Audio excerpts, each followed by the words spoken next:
I want to talk about two things today. Number one, are you addicted to government writing government examinations? And as a student, if you have become addicted to it or you're stuck in the cycle of constantly preparing, writing, and then failing in government exams, then how to get rid of this cycle?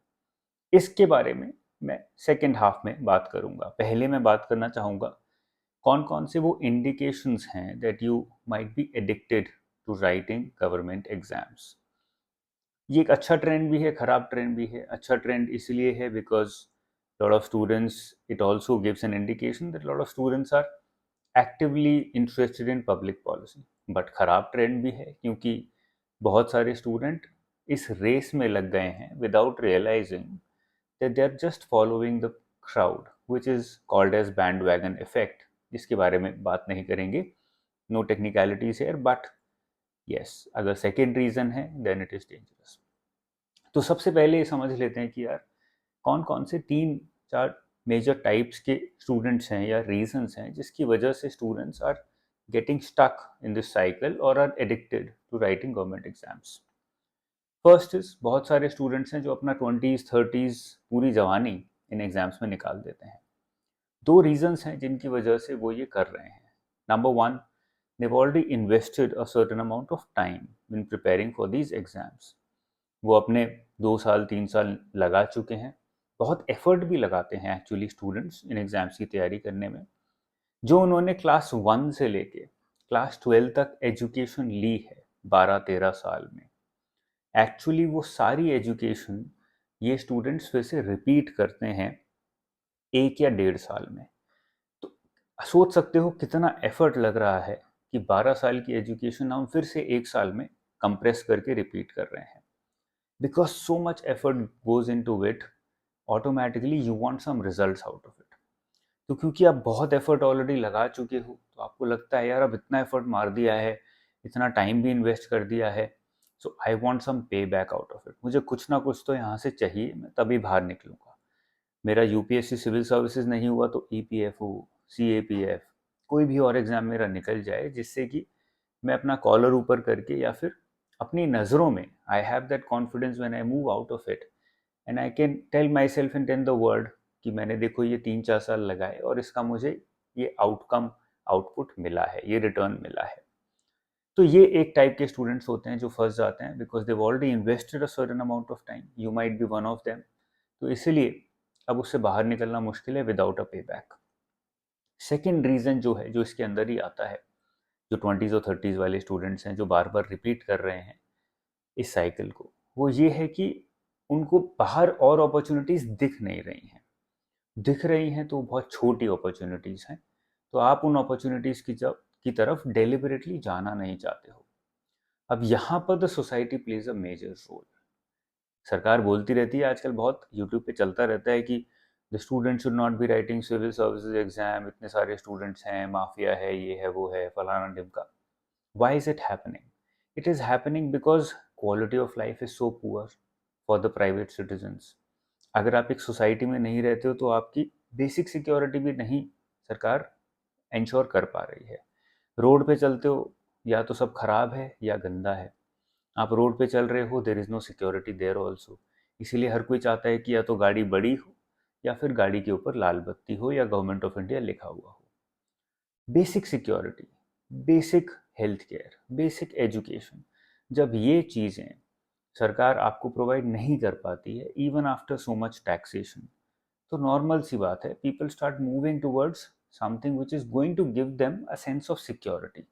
उनको एक ऐसी जगह चाहिए, ऐसी नौकरी चाहिए या ऐसा एक सर्कल में घुसना ज़रूरी है उनके लिए जहाँ पर उनको ये सब प्रॉब्लम्स का सामना ना करना पड़े।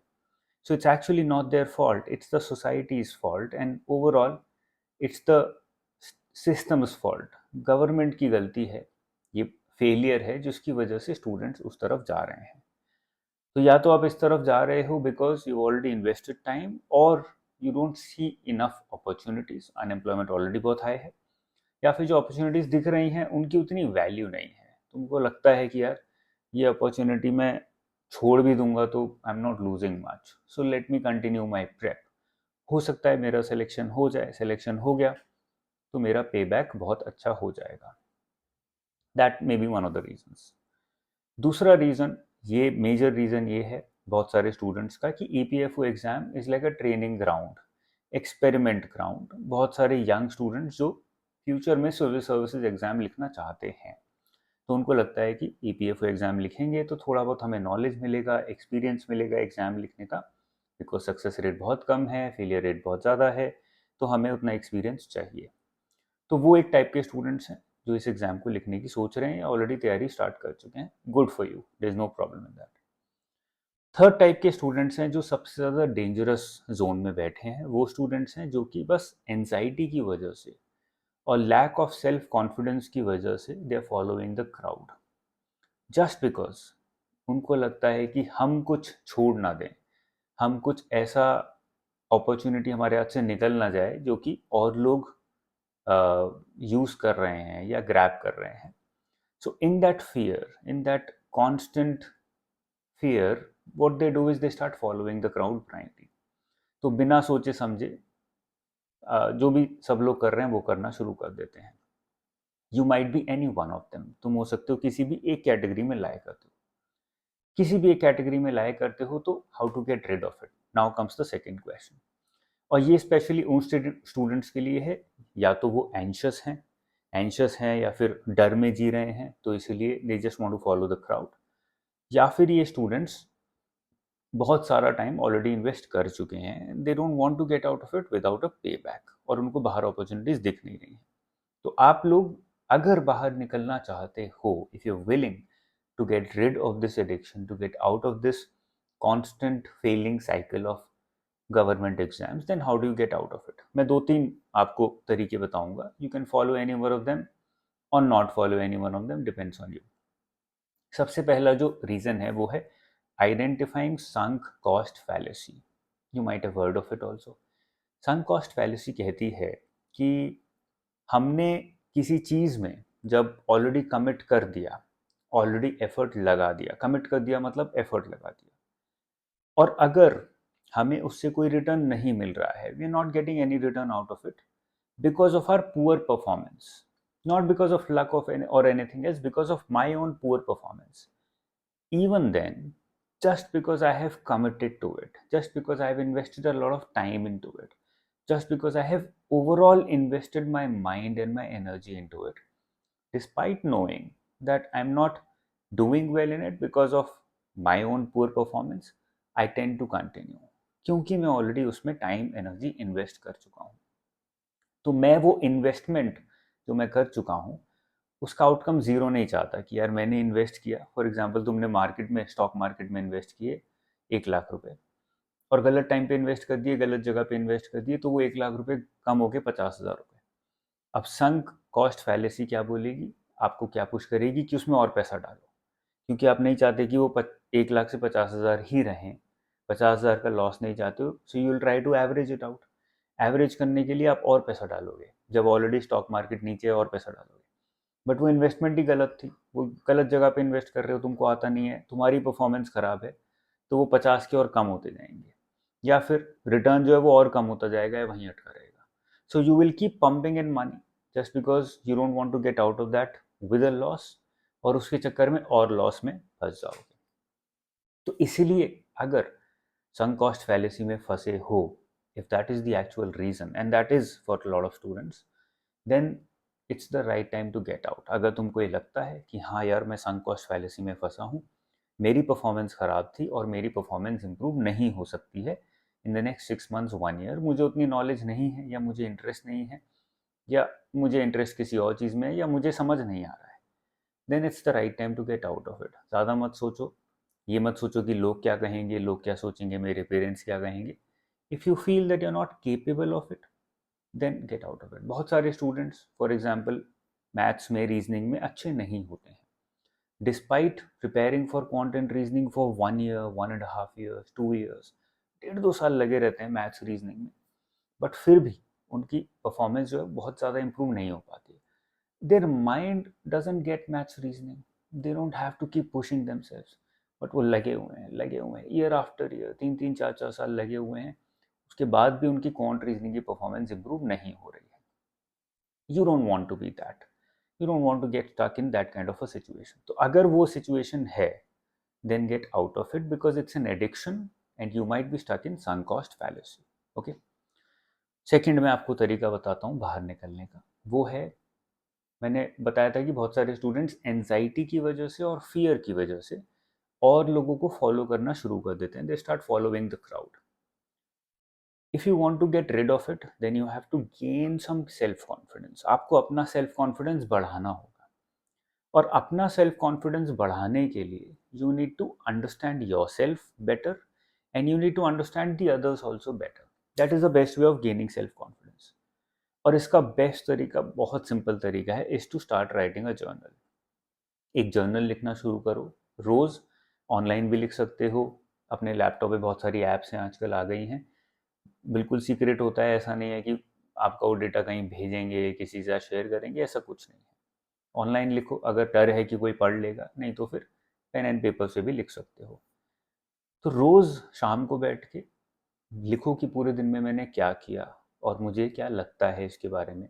मैं किन लोगों से मिला, नहीं मिला तो मुझे अपने बारे में क्या क्या नई चीज़ें पता लगी। When you start writing it down, तुम्हें रियलाइज होगा that you doing so much every day, you putting in so much efforts, you doing so many new things and you doing getting deeper into so many of the older things. तो जब तुम्हें पता लगेगा कि तुम कितना effort अपनी life में लगा रहे हो, तो ऑटोमेटिकली सेल्फ कॉन्फिडेंस बढ़ेगा। Automatically you will stop relying on other people for guidance. Automatically you will stop looking to other people कि यार ये तो इतना कुछ कर रहा है, मैं कुछ नहीं कर रहा हूँ, ऐसा नहीं लगेगा। तो उससे एंजाइटी कम होगी, उससे आपका कॉन्फिडेंस बढ़ेगा, उससे you will stop following the crowd, you will start taking your own decisions.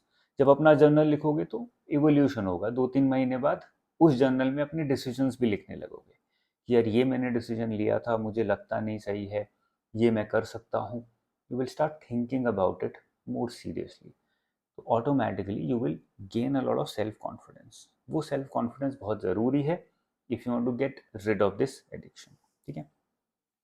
Third reason पे मैं आ जाता हूँ, या फिर third method of getting rid of this addiction और getting out of this cycle if you want to get out of this cycle. हमारे अंदर एक कांस्टेंट फियर है of losing everything and restarting our life. अब अंग्रेज, आप अगर पढ़े लिखे हो, सिविल सर्विसेज की तैयारी करी है, you know the English came to India with everything to lose and nothing to gain, है ना। when they started their journey towards India, they knew that there is a very high probability that they will not land anywhere, they did not even know कि India नाम की कोई एक जगह है भी।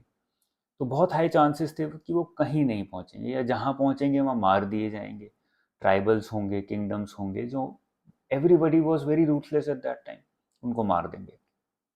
They just came to India or to any land looking for something. So they knew that there is a high probability that they will die and very low probability that they will survive. यहाँ पर भी ऐसा ही है। We are afraid of getting rid of this addiction because हमें लगता है that there is a very high probability that we will lose a lot and there is a very low probability that we will gain something. इसलिए हम उस रास्ते पर जाते ही नहीं हैं। लेकिन जब निकलना शुरू करोगे, उस रास्ते पर जाना शुरू करोगे दिमाग लगाकर, तो रियलाइज होगा that actually there is a lot to gain and there is a lot less to lose. तो आपको उस रास्ते पर जाना पड़ेगा in order to realise this. You can very very very easily give up the exams, start your life fresh. How do you do that? या तो एक हायर डिग्री लेना शुरू करिए, कॉलेज फिर से ज्वाइन करिए। That is one way of restarting your life. बहुत सारी गवर्नमेंट यूनिवर्सिटीज़ हैं, एग्ज़ाम्स बहुत सारे होते हैं, उन एग्ज़ाम्स में अटेम्प्ट करिए और restart your life with some kind of new expertise जो जिसमें तुम्हारा इंटरेस्ट है। इतना मत सोचो कि यार मैं पॉलिटिकल साइंस नहीं पढ़ूंगा क्योंकि पॉलिटिकल साइंस में तो अपॉर्चुनिटीज़ ही नहीं है। अपॉर्चुनिटीज़ सब जगह हैं, आपको ढूंढनी पड़ती हैं। अपॉर्चुनिटीज़ की जो लैंग्वेज है, जो परिभाषा है, that has started changing. Okay. या फिर कोई एक न्यू स्किल पकड़िए, जो स्किल बेस्ड कोर्सेज बहुत सारे आजकल करा रहे हैं, आईआईएम्स करा रहे हैं, आईआईटीज करा रहे हैं, बहुत सारी गवर्नमेंट यूनिवर्सिटीज़ करा रही हैं, फॉरेन यूनिवर्सिटीज़ ऑनलाइन करा रही हैं। तो कोई ना कोई एक स्किल बेस्ड कोर्स पकड़ सकते हो जिससे कि नई स्किल सीख सको, which can make you immediately employable. Start आपको नीचे से ही करना पड़ेगा। ऐसा नहीं होगा कि कोई तुम्हें टॉप मैनेजमेंट पे बिठा देगा और बोलेगा अब डिसीजन लो। स्टार्ट हमेशा जीरो से करना पड़ता है, बट वहां पर ऊपर जाने का रास्ता बहुत ज़्यादा लंबा नहीं होता है। If you know yourself, if you know your strengths, if you get to the right area, सही स्किल पकड़ोगे जिसमें तुम्हारा इंटरेस्ट है, तुम्हें आता है, तुम अच्छे भी हो, तो automatically you will be able to rise up the ladder pretty fast. Okay, so if this is the third way of getting rid of it, don't be afraid of starting from zero कि यार मुझे zero से start करना पड़ेगा तो मैं नहीं करूँगा अभी भी, क्योंकि जीरो पर ही खड़े हो। अगर गवर्नमेंट एग्जाम्स में इंटरेस्ट खत्म हो चुका है, एग्जॉस्टेड हो, there is no point in continuing. Pick up something new in your life. Life is not limited to government exams. There's a lot to experiment. Entrepreneurship is booming. Private education is booming. Private healthcare is booming. Private tourism is booming. There's a lot of stuff happening in India right now. You just have to figure it out. You just have to find it, look for it and find it. Okay. आपको बहुत सारी opportunities, बहुत सारी चीज़ें internet पर ही मिल जाएंगी। You just have to go to the right place and look for them rather than watching random podcasts on YouTube. अगर ऐसी चीज़ें ढूंढोगे तो आपको एम्प्लॉयमेंट या further studies, further skill enhancement की अपॉर्चुनिटीज दिखेंगी। You can also do this simultaneously. ज़रूरी नहीं है कि मैं इन दोनों में से एक ही चीज़ कर सकता हूँ, दोनों भी कर सकते हो। And that is what I would recommend also. You might have seen that movie pursuit of happiness. उसमें वो कितनी सारी चीज़ें एक साथ करता है, and ultimately it pays off because he knows where he's going. No one else believes him, but he knows where he's going. Have that clarity of purpose. Where are you going? And always focus on your skill, which is your core, which is what you do well. तो Pursuit of Happiness से हमें ये clearly दिखता है. He was good. He knew he was good at selling. He was a good salesman. He just wasn't getting the right opportunity. So he started searching for it and he kept going after it because he knew, deep inside he knew कि मुझे sales करना आता है, मैं अच्छा sales कर सकता हूँ. And he finally did it as a broker later in life. So that is something that you can also do. You can look for, you can start searching for. धीरे धीरे आपको मिलना शुरू हो जाएगा. Okay. So these are the three major ways of getting rid of addiction of UPSC or government exams if you're stuck in one. Okay. That is all from my side. Keep studying hard. All the best. Bye bye.